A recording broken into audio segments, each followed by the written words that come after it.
who's a board-certified geriatrician, is going to be presenting just a basic overview education on sepsis. So I will hand it off to Dr. Munoz, and hope you enjoy. First of all, is everybody okay with me like not wearing the mask? I think that we're like over 6 people away. I wanted to start with asking a question. Are we all like a caregivers? Okay, good. What I try to do is like at this presentation, I believe I did it here like several years ago. Really high tech, a lot of research, but I think that we need to go more practical, go more you could everything see. So I did a little bit of changes and just to make it more practical so we understand better what we're going to be doing today. Basically, we're going to talk about sepsis, what is sepsis, and what is the role with sepsis and hospice. This is going to be our goal, define the sepsis, discuss the impact that has sepsis on patients and the impact that the treatment that are on patients. And also like what is the role of hospice and when a patient develops sepsis. These are going to be our objectives. Appreciate that natural history of sepsis. Describe how can I make you eligible to be and for hospice or when they are in a nursing home or in assisted living, and understand what makes a poor prognosis when somebody has sepsis. A little bit of a background, why this is so important. Look at how many people, more than 1.5 million people every year in the United States get sepsis. 19 million all over the world. And the recommendations, there's a lot of recommendations in when patients are in the hospital, when patients need an acute care, but there's not much around when they get discharged from the hospital. So what are we going to do with this patient that have sepsis? Because obviously, by being in the hospital for 8-10 days, that's not enough. There's a lot going on with them, and we're going to talk a little bit about that. About 1 in every 3 patients that develop sepsis, they end up dying. So not only that, about 1 in every 4 usually die after they get discharged from the hospital. I said before I wasn't going to put in a lot of technicalities and research and everything, but this, real quick, what I want to talk about, this study was from 2009 to 2014, and the first line shows like through the years, we got better diagnosing sepsis. That's why you see the line going up through the years. We're getting better. We have better tests. We know more about sepsis, so we identified it right away. And so that's why we are recognizing more sepsis through the years. The other one is mortality. Like you see, it's almost flat. So even though we recognize it, we treat it earlier, well, we still don't have the mortality going down. So this one was supposed to be the lines going down. Well, it's a little bit, but really, really minimal. There's no consensus, no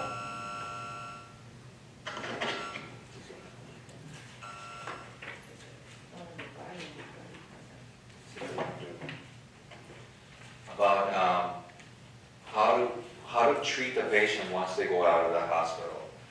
We know that they carry a lot of symptoms when they leave the hospital, which is pain, fatigue, difficulty swallowing, poor attention, meaning like they're more confused, and shortness of breath. And they have, sometimes this doesn't get better. So that's why I say long-term disability. They have problems with their mentation, they never get back to baseline, some of them. And some of them never recover their weakness.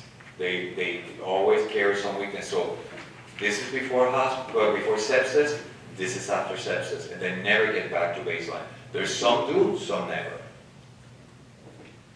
So basically what is sepsis? Sepsis is a life-threatening illness that causes like the body to dysregulate. It all is a response of an infection. Sepsis can lead to severe sepsis, and when we talk severe sepsis, it means that an organ gets damaged. Most of the time it's the kidney, but it could be the lungs, your vascular systems, your brain. Something gets damaged along with just the sepsis. And septic shock, that is something that we hear about, is when your blood pressure dropped And no matter what you do, the blood pressure, they cannot go down. So when you say, well, the person went in septic shock, I mean, blood pressure got really low, they get over you, they try to get your blood pressure up, they give you a lot of IV fluids to try to get it up. So that's, you can die from that. So it happens when an infection you already have triggers a reaction through the body. Meaning, how does it start really? Like a simple example that we see every day could be here. All of a sudden, Mrs. Jones developed a UTI, but the UTI doesn't get treated like fast enough, and that spreads to your body, and that's what we call sepsis. Second very common one, we'll see more. Mrs. Jones got bronchitis, from bronchitis got pneumonia, from pneumonia spreads all over your body, it is called sepsis. Again here, sepsis can lead to severe sepsis, meaning like once you develop the sepsis, an organ of your body also gets damaged, and very common is your kidneys, again. But all the organs can be the same. And it's very important to diagnose it right away and treat it right away if you want to get a good outcomes. So when the person gets that germ to the body, it causes the infection. You can stop the infection. It can be spread through all your body. What causes that infection? Most of the time it's a bacteria. But not only bacteria, a virus can cause sepsis. COVID-19 could have caused sepsis in some of the patients that we saw that die. Influenza, that is very common. If they attack a body, it can cause sepsis. Now, like I was going to say, started saying before, it starts in an organ, it starts a common infection. Here, the common UTI, the common pneumonia. It could be a colitis that they get. It could be a wound that was infected and you develop sepsis. A catheter. You get a catheter, you get infection on the catheter, and it gets infection all over your body. And burns also can lead to sepsis. Who's at risk? Who is more at risk to getting sepsis? People that are over 65 years old, when you have an immune or weak immune system, and let me give you an example. It's like there are patients that they have rheumatoid arthritis, or they have multiple sclerosis. These people usually get treatment to control their disease, but then it weakens their immune system. So those are the ones that when they get the infection, they get it real bad. Another example that I had in the past is like people that had transplants. I mean, like once you had a transplant, you have a cocktail of medications like this big, and you can get sepsis real quick because your immune system is low. People with chronic medical conditions, which I mean, like older people, most of them have. Like when they have diabetes, when you have underlying cancer, when you have underlying emphysema, those make you more prone to get sepsis. When you have kidney disease, when you have dementia, advanced dementia, or when you previously have sepsis, that make you more prone to get sepsis again. So what are some of the signs and symptoms when we see with these people with sepsis? Well, normally I'm going to compare to when you have a person with a UTI. Oh, gee, I mean, I have like I'm going more often to the bathroom. It burns when I go to the bathroom. I just feel uncomfortable. That's a common UTI. When that UTI gets really out of control and really bad, then you get high fever, chills. Then they started getting short of breath. They started having sweat or clammy. They have confusion, they're disorientated, and your heart rate is really fast. And you have severe pain out of the blue. So when you start seeing those signs, like, this is more than just the UTI or just more the pneumonia or the bronchitis. Just to let you know real quick, the hospitals have developed a lot of different things to recognize that sepsis right away and attack the sepsis right away. Because once it gets into your body, you have a few hours to work fast. So they call it the SIRS, the System Inflammatory Response Syndrome. They call it just for short SIRS. When you have a really severe inflammation in your body. What they try to do, even before they start doing testing, they check, they saw 4 requirements. Like, do they have like a rapid heart rate over 90 degrees, 90 beats per minute? Do they have are they short of breath, or are they breathing over 20 beats per minute? Do they have high fever or really low temperature? And when they do the blood test, do they have a high white count? The white count tells me if you're fighting an infection, and they said if it's over 12,000, most likely you're fighting something. So you don't need all 4. I mean, as soon as you have over 2, that's suspicious that you might have sepsis, and they have to act fast. And then they said again, like, what is sepsis and severe sepsis and septic shock. They developed this other one, it's called Q-sulfa. It's a sequential organ failure score. Though again, if your respiration is over 22, if you're changing the mental status, or if you have a blood pressure is low, less than 100, if you have 2 out of those 3, and you come up with an infection, they have to, yeah, probably you probably have sepsis. Let's work really fast on you. And again, just to let you know, what is a normal respiration? Less than 20. Like 10 to 20 probably is a normal respiration. And heart rate, they say like, heart rate probably 60 to 100, but usually when it's already 90, it's a little bit fast for an older person. So that's why they say if it's over 90 per minute. So, what I guess, so the first part, he says, where people get sepsis? Well, 63% get it in a community, in their neighborhood. That's where they get it. Another 26% get it in nursing homes and places like that, because that's where most people, or all the people live. And even some get it in a hospital, meaning like they went to something else, and all of a sudden they get infection in the hospital, they get sepsis. What are the locations? What I said before, all those locations, the most common one is pneumonia. And I don't have percentages in the other, but I tell you, my experience, UTIs are really high there. Like people get a UTI, from UTI get sepsis, and then it get really fatal. This is another graphic that I have to, I think it helped me to visualize things like, this is a healthy person, the green. This is a person that has some medical problem, and this is a very frail, older person with emphysema or dementia, things like that. So what happened is they get into, they develop sepsis, they go to the hospital, then they go home. This is what you see in the first one. This is when they were hospitalized, and then later on, after the treatment, they gradually, slowly get back to normal, to their health again. There's a very small amount that they might have a problem, and I'm talking about very young, healthy person, that eventually they're not really back to normal. They're still functional, but they didn't get 100% there. The second one, the yellow, is the ones that, it's not some problem, but they're kind of healthy. So they get the sepsis, they go home, a percentage get back to baseline, but there's also a bigger percentage they don't get back to baseline, and a percentage that dies from the sepsis. And then this one is very frail, but when you look back and say, wow, this person was probably hospice eligible, never anybody ended up talking about it, so they put it to all this ordeal, and they ended up dying. So those are the ones that you'll see the line is almost flattened down. Because, and then for the ones that really very sick, that they probably should have been even in hospice prior to that. So what makes them hospice eligible when they should have been in hospice? Patients that have cancers, patients that have advanced heart disease, advanced lung disease, or advanced dementia.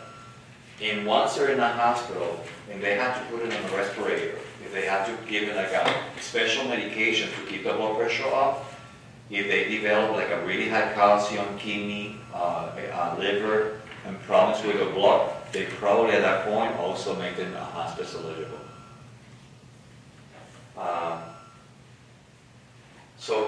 Here it says eligibility, 40% of the sepsis death met the hospice eligibility criteria. So for 100 people that went to the hospital with sepsis, when you look back, 40% should have been hospice to begin with, but nobody ever talked to them, nobody told them anything.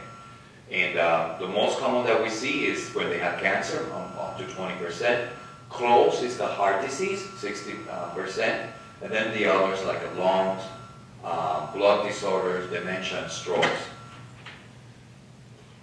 There's something that we call post-sepsis syndrome. I mean, once you get the sepsis, they treat you in a hospital, you go home, you're not back to normal. So we see here like you're still not feeling well, you're really delicate, you're really prone to get more infections. When we talk about the ADLs, when they were supposedly like, they were able to bathe, dress themselves, walk, and all of a sudden they have sepsis, and now all of a sudden they cannot bathe themselves anymore. They cannot dress themselves anymore. They were not using any walkers or canes, and now they're using that. So this is how weak they get. And sometimes this doesn't come back in a week or two. Sometimes it's months, and some of them never get back to the baseline. So those are the sepsis syndrome we're talking. They get also like symptoms, like they're more short of breath, they're more fatigued, they get more pain. The difficulty swallowing, up to 63%, they have difficulty swallowing when they get treated for hospice. Those are the ones that we have to change the diet. They don't like the diet because they don't want to be soft or puree, but we realize if we're not on that, they're going to aspirate and something worse is going to happen. And the ones that have heart disease, up to 29.5%, they have a cardiovascular event because they have sepsis. So almost that the sepsis triggers that.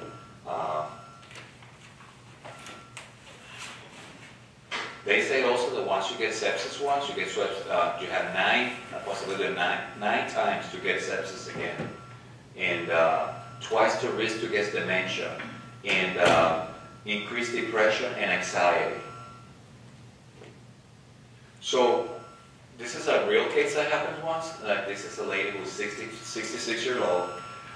She went to the emergency room with multiple wounds that she had out of the, she burned herself. She fell she slipped in the, it was like a cooking oil that spilling on the floor, and then she developed wounds due to that. She had emphysema, and she was using oxygen for the emphysema. She had diabetes, problem with circulation, and she was obese, and she fell twice, and then she was unable to bathe herself, but the rest she was able to do it. She was on inhalers. In an exam, she had a really high blood pressure, she had a really high pulse, she was breathing really fast, her blood pressure was less than 100, and the white count was 15,000. So after she had everything, at that moment we know she was septic. She was admitted to ICU. They had to give her a lot of IVs, antibiotics, a lot of fluids, a lot of medication to keep the blood pressure off and to cure the wounds. After 2 days of admission, she wasn't doing well. She ended up on a respirator. After her kidney shut down, she had to start on dialysis. They were giving special medication to keep the blood pressure off because of fluid alone wasn't doing it. Her platelets were down.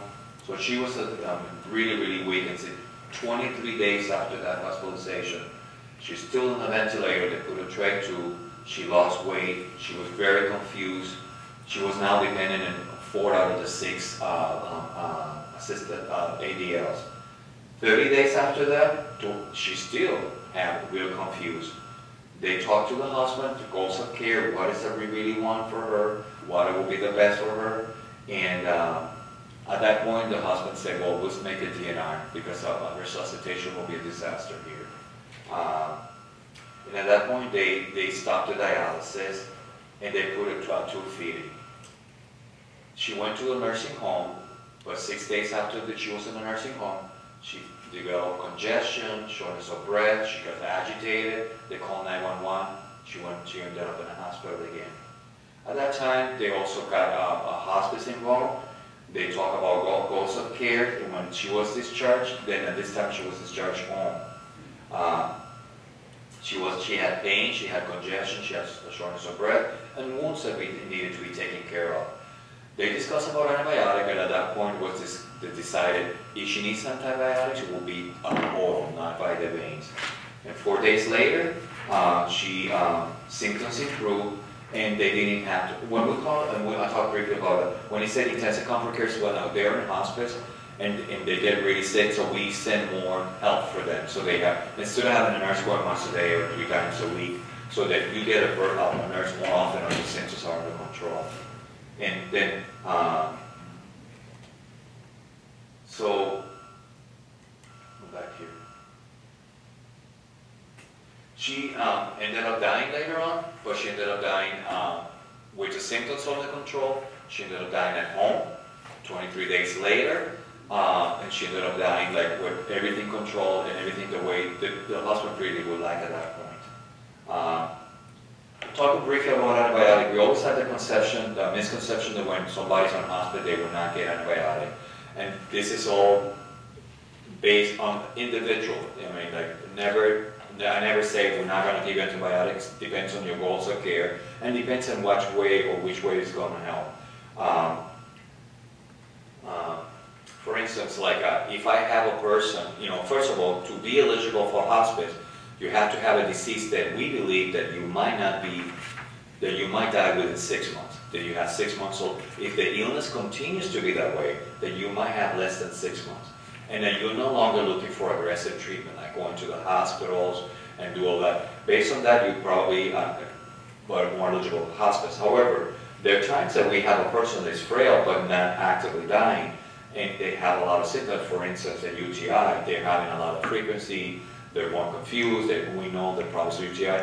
Well, my belief is if we treat it with the antibiotic, the person might get better and will control the symptoms. So we will consider that person to have an antibiotic.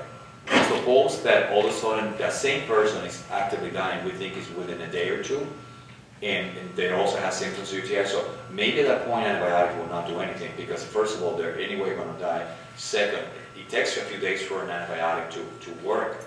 So then we concentrate mostly on, well, she has a fever, she has pain, so let's try to control the symptoms. And then based on the family wishes that we do antibiotics or not. So that it all depends on the situation and on the goals of care of the patient.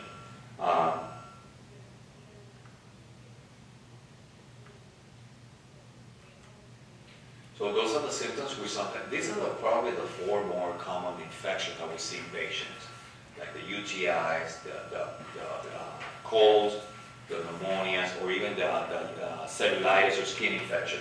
They all sometimes carry some symptoms. We always try medication to treat the symptoms. However, if they're early enough in the game and they can swallow, and that's the goal from the family, to treat it whenever we can, we will go ahead and treat it with antibiotic. It all depends on the goals.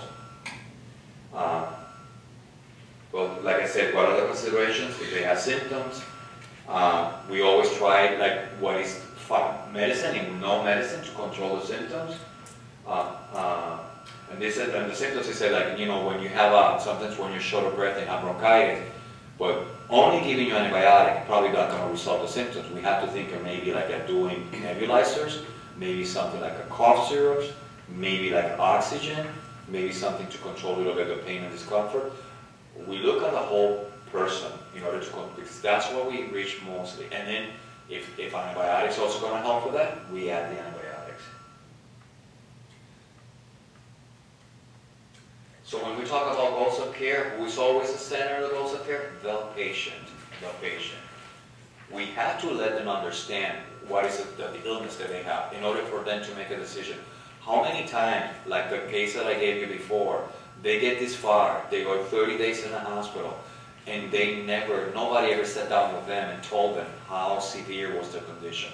So obviously they said, hit her with everything, because at the long run, she's probably going to be with me, she's going to appreciate it. But if somebody would have sat down with them and said, how difficult is this, what are the chances that she's going to make this, and all the things that she's going to go through, he probably would have made that decision sooner rather than later. But not knowing, you can, so that's always a good thing to, do you understand the disease process? It's very, like I was amazed when I was working in the hospital, sometimes I get a 90-year-old with severe heart disease. I'll tell you, like maybe the heart was probably working like 20%. They are like really frail people, and all of a sudden they get a disease, and the family's so relaxed, I just couldn't believe it. And they say, she always pulled this up. They go, well, she looked really sick now. She could, well, who threw the towel here then? She's not feeling sick. I mean, with those comments, I can know from the get-go, they did not know how frail their mother was. They did not know how severe was their heart disease. And they thought, she had good cardiologists, this is a good hospital, they're going to make it happen. Not knowing what was behind. What was happening earlier was miracles. But we know that the end result is going to be a low life expectancy. But nobody ever told them at that point. We have to listen what are their goals, what would you want to accomplish when. Knowing well, this is my disease, these are my chances, what I want to do for myself when I get close to my death. Develop a plan with them, and always give them the information that they need to make the right decision. This is the, to finish up with the, we already did like a, she ended up dying, the patient, but she died at home, comfortable, we control the symptoms, the family was okay. This is a little busy, but I just want to tell you really quickly, like, let's say that the person qualifies for hospice. These are the things that we can do. First of all, we have levels of care, depending on the person. That's why, even, you know, my nurses sometimes tell me, like, the caregiver sometimes say, why Mrs. Jones gets all this attention, and the other one is in the same hospice, don't give even half of that attention? Then we have to explain the disease process is different. This person is going through this person is going through that. It's just because every care plan is really individualized, depending on the person's needs. So we have the home base, which assisted living nursing home is what we call home base too. That includes there. We have a unit. Sometimes when we cannot control the symptoms and where they are, we offer the unit if that was part of the course of care. We also have continuous care, which is like if they get really sick and we're not controlling the symptoms, we have more nurses going and more staff going to that facility to control the symptoms. If it takes, going 3 times a day, we go 3 times a day. If it requires, instead of an hour, 2 or 3 hours, we do that. Depends on what are the needs. And the respite is only when a person, let's say like and I will individualize that. Let's say like one of you has a mother in hospice, and you're taking care of your mother at home, and all of a sudden, all of a sudden it's like a wedding that you have to attend in Florida. You can talk to us, and she can be in our unit for about as long as 5 days, and it's all paid. So actually, the rest of it is for the caregiver, not for the patient. And we'll finish with this. Anybody has any questions that I probably have a few minutes to answer? I really appreciate your time. I think that this is really hard for you guys. You're getting out of work. You really need to get back home. And some of you are the opposite. So you want to get going to it because otherwise you're going to get behind. So I really appreciate you guys being here today. Thank you so much. Thank you, Dr. Munoz. We really appreciate it. Again, he's actually one of our medical directors. So he sees patients. I think he visits patients on site. Dr. Sankaba, our other medical director, was here seeing one of the residents that is on hospice with us right now. So thank you so much for your time. I appreciate it. Coffee, bagels back there. Grab on your way out. And no other questions? Comments? Smart marks. Thank you guys for coming. Absolutely. Thank you.